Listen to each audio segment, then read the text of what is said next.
Well, Dunwoody City Councilman says problems at DeKalb County's 911 center have the city looking for its own emergency call center.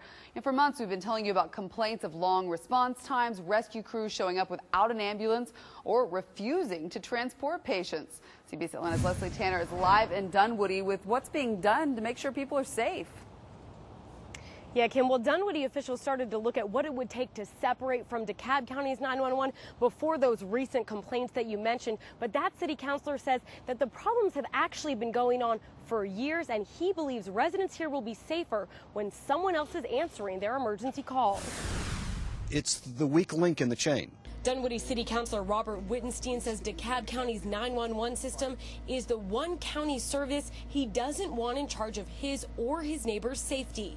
There is nothing more frustrating than calling 911 and getting a answering machine that says all of our operators are busy, please stand by. Wittenstein says that's what will continue to happen if the city doesn't find another way to provide emergency dispatch. Police can be very effective, the fire department can be very effective, but unless you've got a very effective dispatch system, all of those are going to get delayed. Poor dispatch is what responders blame for Dunwoody resident Anne Bartlett's death in January. She called 911 to report a fire at her home, but responders say inaccurate information from dispatch caused a communication breakdown that cost her her life. But that was just the first of several complaints about DeKalb County 911. This grandmother says DeKalb first responders refused to take her 3-year-old asthmatic grandson to the hospital. And this 90-year-old says she had to wait 25 minutes after calling 911 before crews arrived without an ambulance.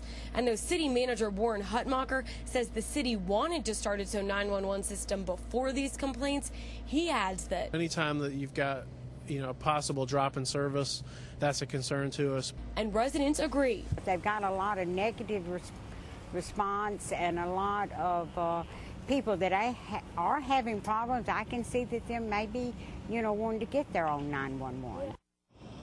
So there are two options. Either Dunwoody will go out completely on their own, starting their own 911 center, or they'll join Johns Creek and Sandy Springs in ChatComm. That vote will be taken at the end of June. But I spoke over the phone with DeKalb County's public safety director. He says he stands behind his system, and he believes that Dunwoody will actually lose service when they leave the county. We'll have reaction to that coming up tonight at 6. For now, live in Dunwoody, Leslie Tanner, CBS Atlanta News.